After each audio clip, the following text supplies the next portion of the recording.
할렐루야, 여러분 반갑습니다. 소개받은 김용환 선교사입니다. 오늘 제자들 교회 처음 왔는데요. 1부 예배 마치고 목양실에서 이인구 목사님하고 이렇게 담소를 나누다가 잠깐 화장실로 가게 되었는데 초등학생 정도로 보이는 아이가 저한테 와서 인사를 하는 거예요. 이 교회 너무 좋다. 제가 일본 살다 왔잖아요. 한국 사람들은 마음은 너무 좋고 너무 따뜻한 사람들인데 그 특유의 뭐라고 말을 해야 되나 조심해야 되는데 그런데 그 아이가 저에게 인사를 해줘서 아버지가 누구니? 엄마, 부모님 이름이 누구니? 꼭 물어보고 싶었습니다. 얼마나 고맙고 반갑고 또 따뜻하고 우리 제자들 교회가 얼마나 좋은 공동체인지 경험하게 되었습니다. 너무 감사합니다. 저는 일본 히로시마에서 5년간 사역을 하고 마치고 지금 왔는데요. 오늘 와보니까 아주 반가운 얼굴들도 있고 해서 얼마나 행복하고 감사한지 모르겠습니다. 말씀 제가 나누기 전에 제가 어떤 사역을 했는지 5분 정도 잠깐 좀 제 사역을 먼저 소개한 후에 그 후에 말씀을 나누도록 하겠습니다. 저는 일본의 히로시마라는 지역에서 5년간 이제 작은 교회를 담당해서 목회를 했는데요. 저희 가족들입니다. 저희 가족들 사진이고 히로시마라는 곳이 이름은 많이 들어보셨을 텐데 어디에 위치는지 잘 모르시는 분들이 계시더라고요. 그래서 저기 빨간색 원으로 되어 있는 곳이 히로시마입니다. 히로시마 일본 전체의 좀 남쪽 지방에 위치해 있는 한 인구 120만에서 140만 정도 되는 작은 도시입니다. 히로시마는 이제 가장 유명한 게 전 세계 인류의 최초로 원자폭탄을 피폭당한 슬픈 경험을 가지고 있는 지역입니다. 물론 그들이 저지른 잔혹한 전쟁 범죄를 생각하면 좀 여러 가지 마음이 들지만 전쟁과 상관없는 부녀자들과 어린아이들 그리고 민간인들의 피해를 생각했을 때는 두 번 다시 일어나서는 안 될 큰 상처와 아픔을 가지고 있고 그 당시의 전쟁의 경험, 피폭의 경험을 가진 분들이 아직도 생존해 있는 그런 슬픔을 가진 땅입니다. 네. 그리고 이것은 이제 그래서 매년 그 피폭당한 날을 기념하기 위해서 일본 총리가 매년 이곳에 와서 기념을 하는 곳인데요. 평화공원이라는 곳인데요. 이 오바마 대통령도 왔다 갔고 이 원자력 핵전쟁에 반대하는 그런 의미로 여러 가지 행사들을 하는 지역으로 유명한 곳입니다. 그뿐 아니라 일본은 영적으로도 아주 중요한 스포츠인데요. 일본 대표 전통 종교인 신도의 중요한 영적 스포츠들을 그들은 이제 말하고 있는데 그 중에서도 이츠쿠시마라는 지역에 저런 신사를 지어놓고 아주 중요하게 생각하는 곳입니다. 제가 살았던 곳은 이제 요시와라는 지역입니다. 히로시마 시내에서 1시간 반 정도 더 산골로 들어가면은 있는 지역인데요. 인구가 한 700명 되는 아주 작은 마을에서 사역을 했습니다. 이곳에서 사역을 했고요. 저의 마을 정경인데요. 저는 상점이 한 곳이 있어요. 구멍가게라 자신들은 그것을 편의점이라고 하는데 아침 7시에 열어서 오후 5시에 문을 닫는, 일본은 편의점의 천국이라고 하는데 편의점을 가려면 고속도로를 타고 한 15분을 달려 나가야 합니다. 작은 슈퍼가 하나 있고 그 다음에 초등학교, 중학교가 같이 있는 전교생이 초등학교부터 중학교까지 전교생이 한 40명 되는 그런 학교를 하나 가지고 있고요. 그리고 동사무소가 하나 있고 보건소 하나, 그리고 직원 1명 있는 파출소 하나, 이 정도의 행정력을 가진 아주 작은 마을이었습니다. 다음이요. 저희 마을 전경이고요. 네, 다음 사진이요. 저희 마을은 또 스키장이 있고 겨울에도 눈이 매우 많이 내려서 많이 내릴 때는 뭐 60cm, 80cm, 그래서 좀 고립도 되고 그래요. 한 시즌에 한 번, 두 번 정도는 고립돼서 고속도로도 막히고 도로도 막혀서 고립되는 이제 정도로 아주 정말 오지에서 사역하시는 분들은 죄송하지만 일본에서는 그런 곳에서 사역했습니다. 운동의 모습이고요. 운동회 때는 학교가 작다 보니까 마을 잔치처럼 동네 분들이 모여서 아이들도 뭐 스포츠도 하지만 동네 사람들이 다 도시락 싸가지고 와서 큰 공 굴리기도 하고, 뭐 장애물 경주도 엄마 아빠랑 마을 사람들도 같이, 할머니 할아버지들 같이 와서 온 동네가 축제를 하는 그런 아주 예스러운 모습을 가지고 있는 그런 지역입니다. 네, 다음이요. 저희 아이들 학교 모습이고요. 예, 저희 아이들 학교 모습입니다. 네, 다음이요. 네, 다음 사진 부탁드리겠습니다. 네, 한 번 더 부탁드립니다. 네, 여기가 이제 제가 섬겼던 이제 교회 모습인데요. 제가 이제 저희 지역의 학령 아이들이 한 40명 정도 되는데, 제가 여름 캠프를 한번 진행했어요. 그런데 그 중에 40명 중에서 25명이 참석했습니다. 이 이야기는 뭐냐면, 25명이 거의 마을에 이제 대부분 아이들이 다 온 거죠. 그런데 저희 마을은 아이들이 혼자 다닐 수가 없어서 부모들이 같이 왔다 갔다 해야 되거든요. 그래서 아이들이 25명이 왔을 때 부모님들이 데리러 오고 데리러 가고 해서, 이것을 계기로 평생 처음으로 교회에 발을 디디게 되는, 교회에 들어오게 되는 경험을 하는 사람들이 있었습니다. 그렇게 마을 주민들하고, 다음 사진이요. 실내를 쌓고 같이 사역을 하다가, 다음 사진이요.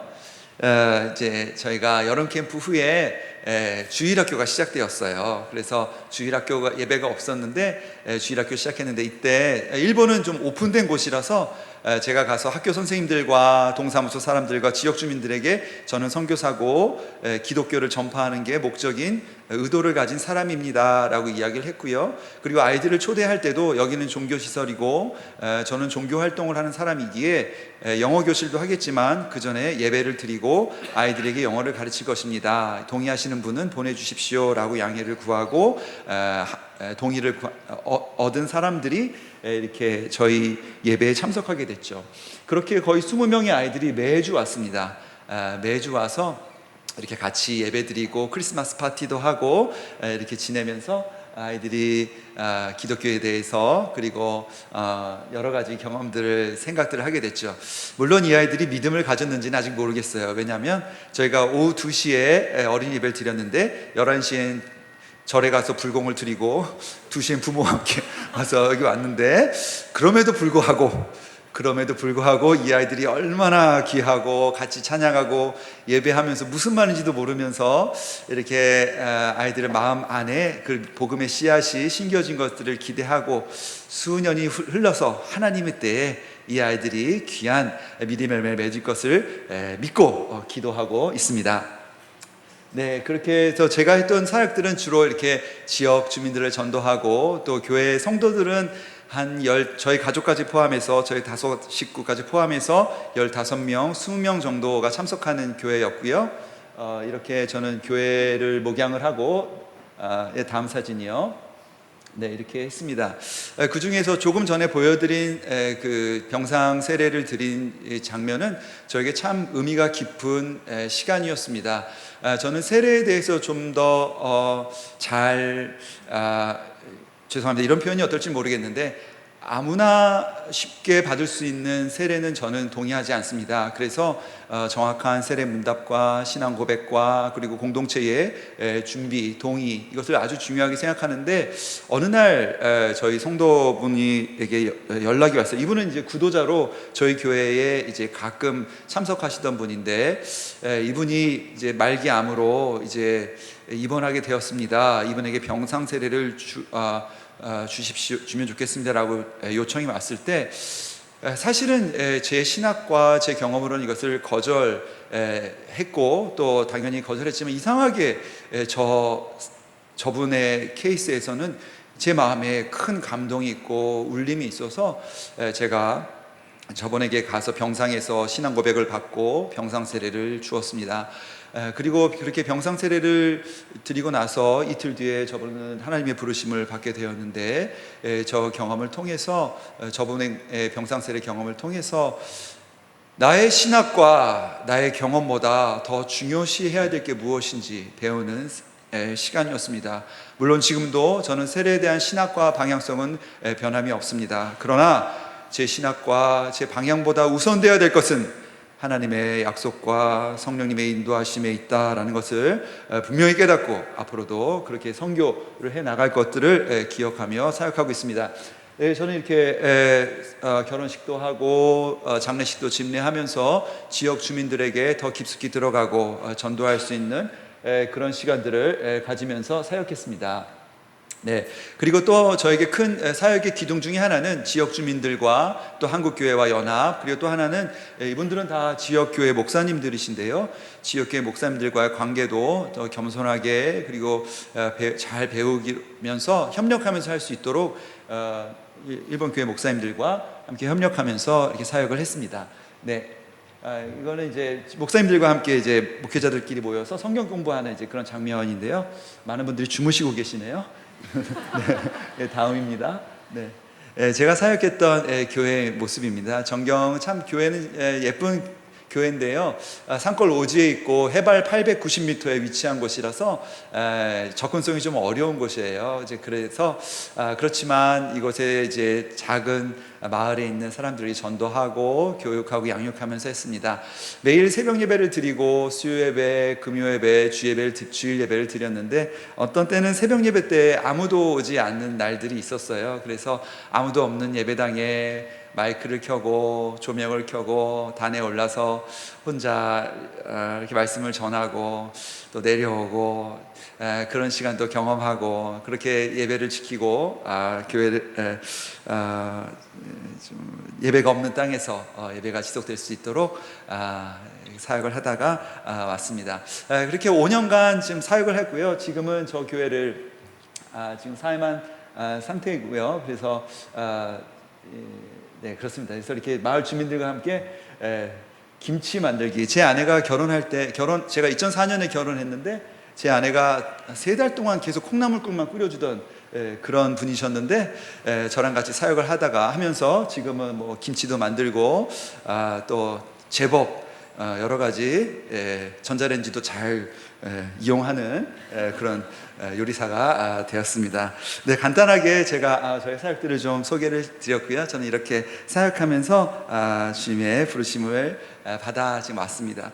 그래서 오늘 여러분하고 좀 같이 말씀을 나누고 싶은 부분은요, 제가 지난 5년간 배우고 주님과 함께 하면서 깨달은 것들 중에서 가장 중요한 것 중에 한 가지가 있는데, 그 본문을 오늘 함께 여러분과 은혜를 나누고자 합니다. 오늘 본문은 빌립보서 3장 12절에서 14절 말씀인데요, 여러분 너무나 잘 아시다시피 빌립보서는 기쁨의 서신입니다. 기쁨에 넘쳐서 바울이 우리들에게 어떻게 하면 우리가 기쁨을 가지고 하나님 앞에 나아갈 수 있는지 아주 구체적으로 가르쳐주는 그런 서신서예요. 근데 오늘 본문을 보면요, 표대를 향하여 그리스도 예수 안에서 하나님이 위에서 부르신 부름의 상을 위하여 달려가노라. 여러분, 이 말씀을 들으시고 마음이 어떠십니까? 표대를 향하여 달려갑시다 라는 이 부르심에 대해서 지금 한국교회의 현상은 좀 피곤해하는 것 같습니다. 우리 표대를 향하여 한 마음이 돼서 달려갑시다 라는 이 교회의 큰 결단의 선언에 대해서 이제 한국 선교는 좀 지쳐있는 것 같습니다. 1년에 2,000명씩 선교사를 파송하던 한국교회가 자료에 따라 다르지만 어느 자료에서는 600명, 적게는 1년에 200명밖에 선교사를 파송하지 못하는 현실이 되었습니다. 이런 현실 속에서 우리는 위축되고 뒤로 물러서고 힘이 약해진 한국교회인 것처럼 보입니다. 이 상황 속에서 우리 성도들은 표대를 향하여 더 열심을 냅시다 라는 이 선언이 정말 기쁨이 되는 것일까요? 우리들의 신앙생활은 어떨까요? 우리들은 정말 기쁨을 가지고 주님 앞에 나아오고 있는지, 내가 정말 기쁨을 가지고 봉사하고 기쁨을 가지고 하나님께 헌물을 드리고 기쁨을 가지고 주님 앞에 묵상을 하고 있는지 한번 확인하고 싶습니다. 바울은 하나님 앞에 기쁨으로 나아가기 위해서 3가지 원칙을 제시하고 있는데요, 그 첫 번째, 하나님의 경기 규칙을 잘 알아야 합니다. 여러분, 제가 1부 예배 때 썼던 예화가 실패해서 예화를 바꿨습니다. 여러분, 저는 골프를 잘 모릅니다. 그래서 스포츠 뉴스는 제가 종종 챙겨봅니다. 전 축구를 좋아하고 야구를 좋아합니다. 그래서 축구에 대해서 룰도 알고 스포츠 각 클럽 팀마다의 스토리도 조금 알고 있습니다. 그래서 스포츠 라이벌 팀끼리 경기를 할 때 어떤 마음가짐으로 경기를 하는지 조금 이해를 합니다. 특히 야구 경기 같은 경우는 또 좋지 않은 문화일 수도 있지만 또 지역과 함께 잘 녹여져 있지 않습니까? 또 그 지역 간의 그 뜨거운 대결, 그런 것들을 볼 때 참 재미있게 봅니다. 야구 경기 같은 경우는 무려 길 때는 4시간 동안 경기를 하죠. 근데 그 경기가 참 재밌습니다. 그뿐 아니라 우리는 야구 경기를 보러 갈 때 어떨 때는 수만 원, 십수만 원의 돈을 내고 티켓을 사서 4시간 동안 그 뜨거운 떼영볕을 맞으면서도 거기에 들어가서 자리에 앉아 있죠. 우리는 왜 그렇게 열정을 내면서 스포츠 경기에 열광할 수 있을까요? 그 스포츠 경기의 규칙을 잘 알기 때문입니다. 여러분, 골프는 어떻습니까? 저는 골프를 잘 모르기 때문에 골프는 아무리 봐도 무슨 내용인지 알 수가 없습니다. 좀 무식한 소리인지 모르겠지만 골프나 자치기나 죄송합니다. 정말 그 많은 세심한 룰을 가지고 아주 유수한 문화를 가지고 있는 골프, 저랑은 전혀 상관없는 이야기죠. 우리 신앙생활은 어떻습니까?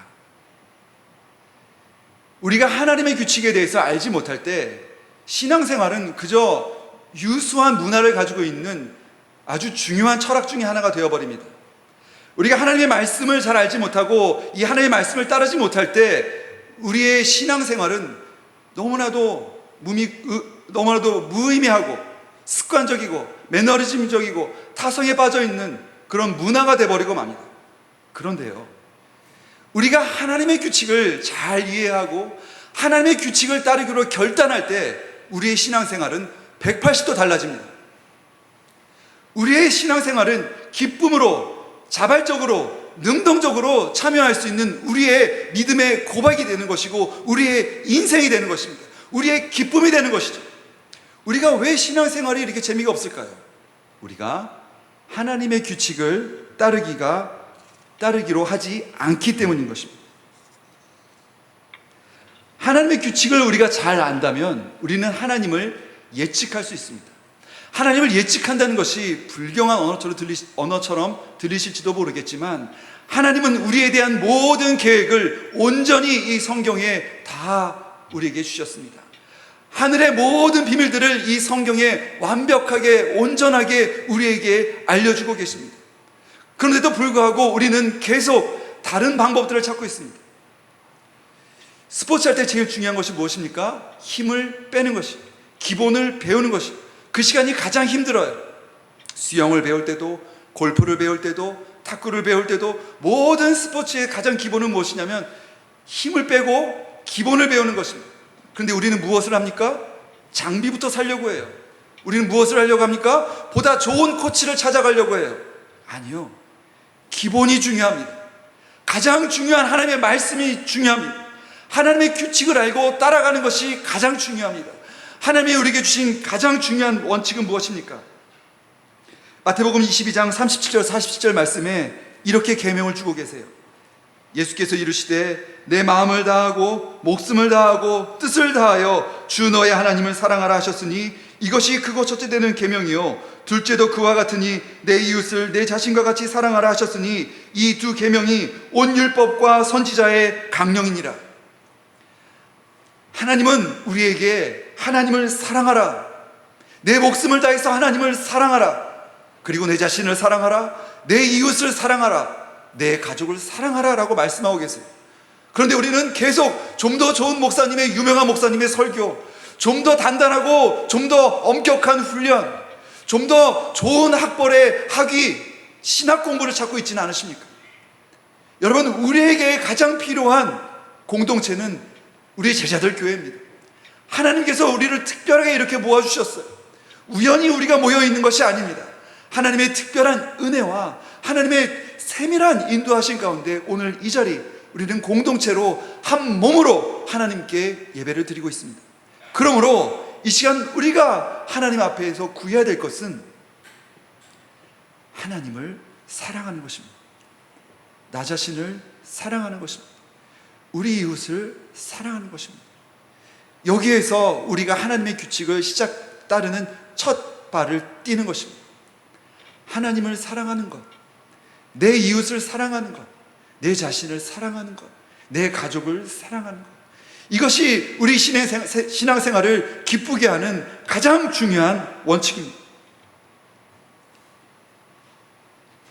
두 번째는 하나님과의 경험입니다.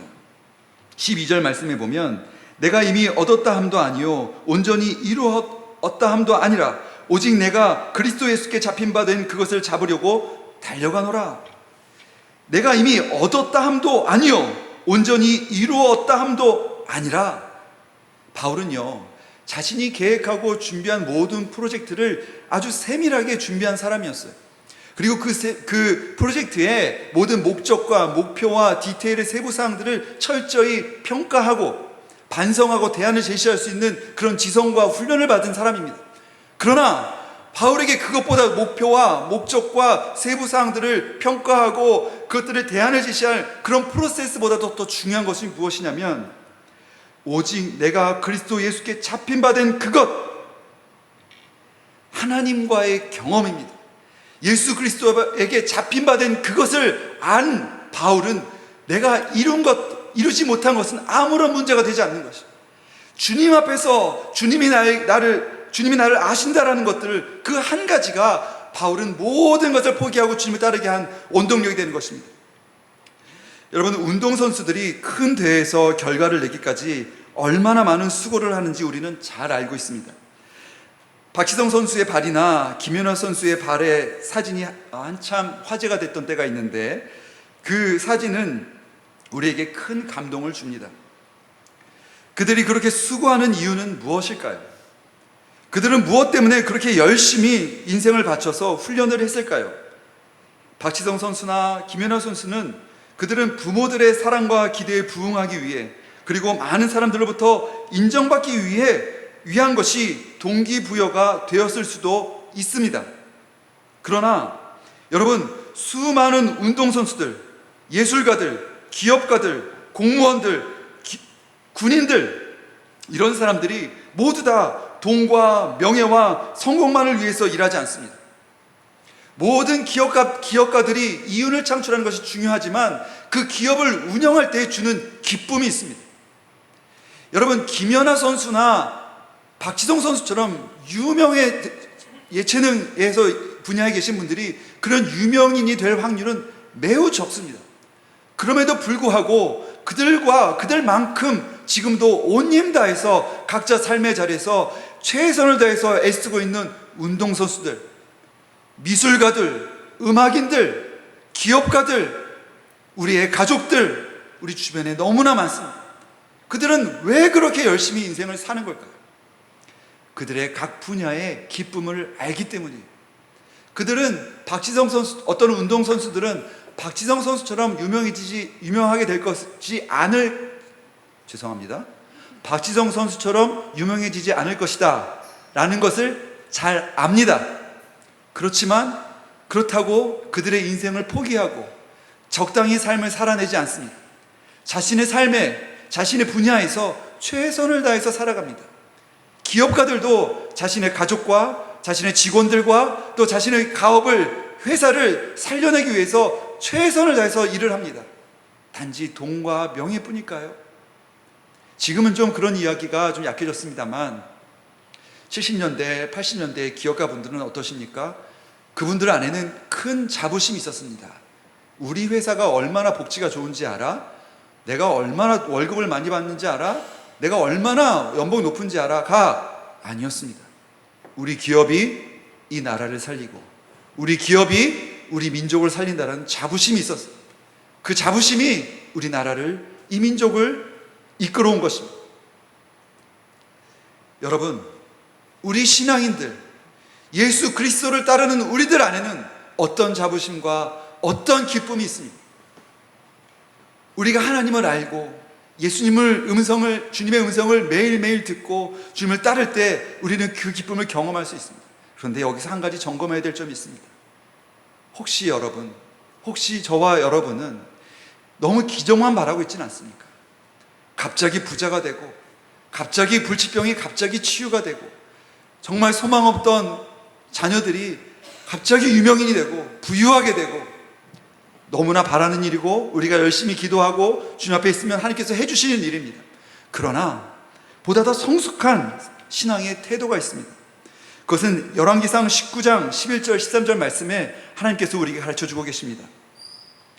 여호와께서 이르시되 너는 나가서 여호와 앞에서 산에 서라 하시더니 여호와께서 지나가시는데 여호와 앞에 크고 강한 바람이 산을 가르고 바위를 부수나 바람 가운데에 여호와께서 계시지 아니하며, 바람 후에 지진이 있으나 지진 가운데에도 여호와께서 계시지 아니하며, 또 지진 후에 불이 있으나 불 가운데에도 여호와께서 계시지 아니하더니 불 후에 세미한 소리가 있는지라. 엘리야가 듣고 겉옷으로 얼굴을 가리니 나가 굴 어귀에 섬에 소리가 그에게 임하여 이르시되 엘리야야 내가 어찌하여 여기 있느냐. 이미 하나님은 우리와 함께 하십니다. 성령님은 이미 우리에게 말씀하고 계십니다. 그러나 우리에게 세미한 음성으로 말씀하고 계세요. 왜요? 여러분, 100m 운동선수는요 10초를 줄이기 위해서 4년을 노력하지 않습니다. 박태환 선수는요 20초를 단축하기 위해서 훈련하는 것이 아니에요. 0.0001초를 줄이기 위해서 4년 동안 온 힘을 다해서 훈련을 합니다. 우리는 예수 그리스도의 보혈로 구원받은 존재입니다. 우리는 이미 성령님이 계시고 이미 하나님 우리에게 말씀하고 계십니다. 그러므로 우리는 이미 우리에게 말씀하고 계시는 그 세미한 하나님의 음성 안에 응답해야 되고, 그 세미한 하나님의 음성을 구해야 됩니다. 어린아이처럼 아직도 한 걸음 한 걸음 뒤뚱뒤뚱 걸음만 하는 것이 아니라, 하나님이 우리에게 바라시는 것은 성숙한 믿음, 깊은 믿음을 우리에게 바라고 계십니다. 세미한 음성을 누가 들을 수 있겠습니까? 100m 선수가 45초 달리는데 나 20초에 100m를 완주했어요 라고 환호한다면 누가 박수를 치겠습니까? 박태현 선수가 100m를 그동안 한국 신기록, 세계 신기록에 가깝던 사람이 겨우겨우 100m를 완주했다고 하면 누가 박수를 보내겠습니까?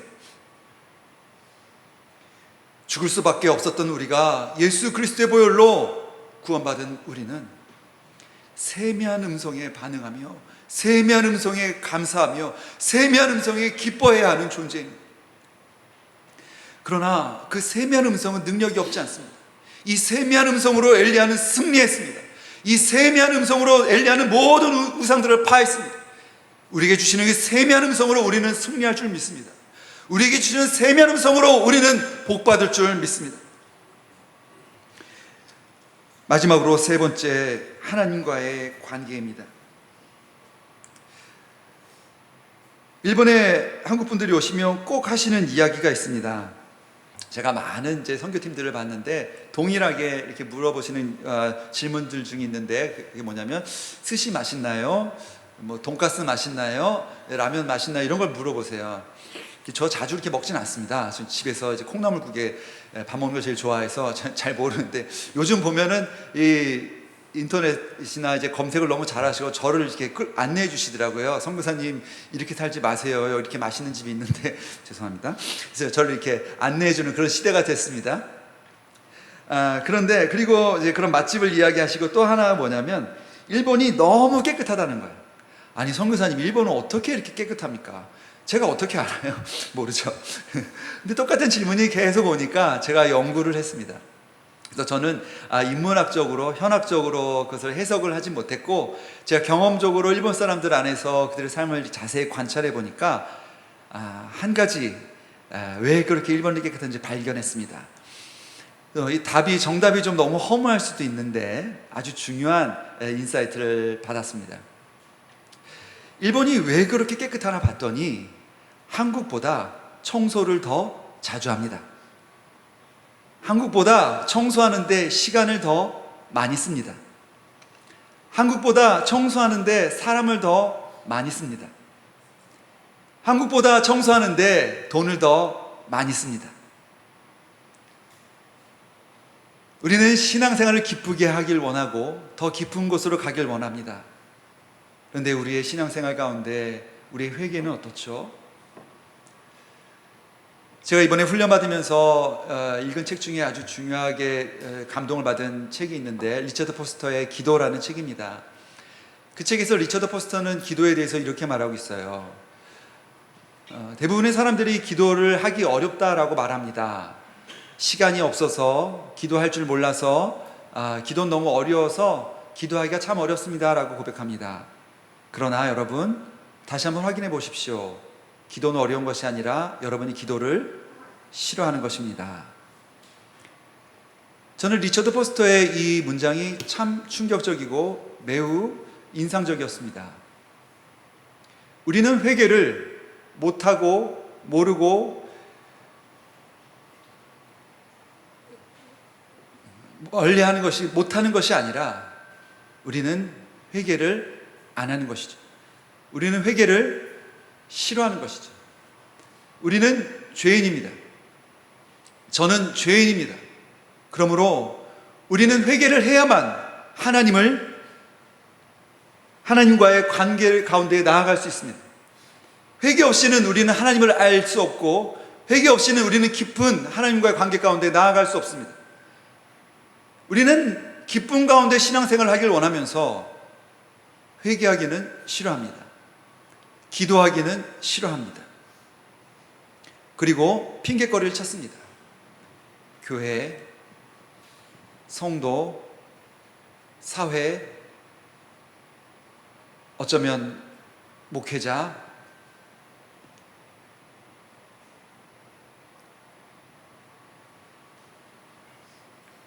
하나님은 분명하게 우리를 바라고 계십니다. 우리가 기쁨으로 신앙생활 하기를.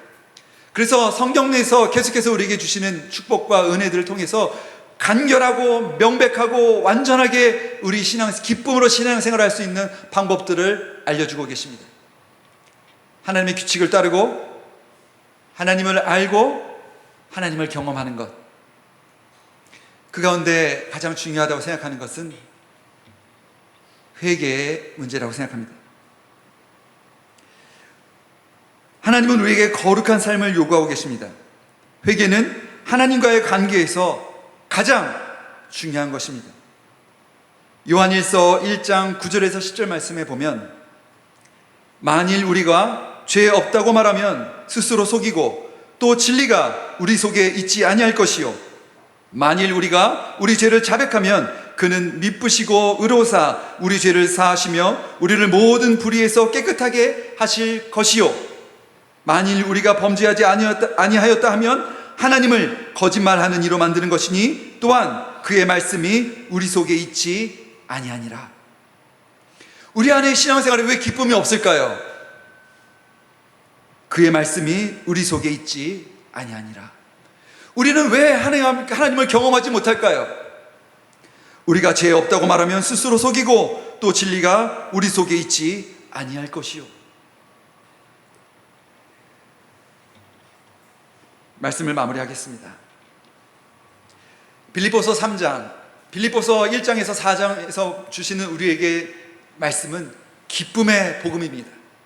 우리가 예수 그리스도를 살아계신 하나님으로 유일하신 구세주로 믿고 고백하고 따르기로 결단할 때 우리 안엔 기쁨의 축복, 삶의 축복, 인생의 축복이 있습니다. 그러나 우리 실제 삶에는 그런 것들을 누리고 지속적으로 유지하는 것이 참 어렵습니다. 우리가 다시 기쁨을 회복하고 사랑을 회복하고 믿음을 더 깊은 곳으로 나아가기 위해서는 우리는 하나님의 경기 규칙, 이 말씀 앞에 서야 합니다. 그리고 하나님의 그 세밀한 음성에 반응해야 합니다. 그리고 우리가 주님 앞에 날마다 깊은 회개 가운데 나아가야 합니다. 우리가 그렇게 하나님 앞에 말씀에 반응하고 결단하고 세세한 음성에 감사하며 그리고 날마다 회개하며 나아갈 때에 주님이 주시는 놀라운 기쁨이 우리 삶 안에 충만하게 넘쳐나게 될 줄 축복합니다.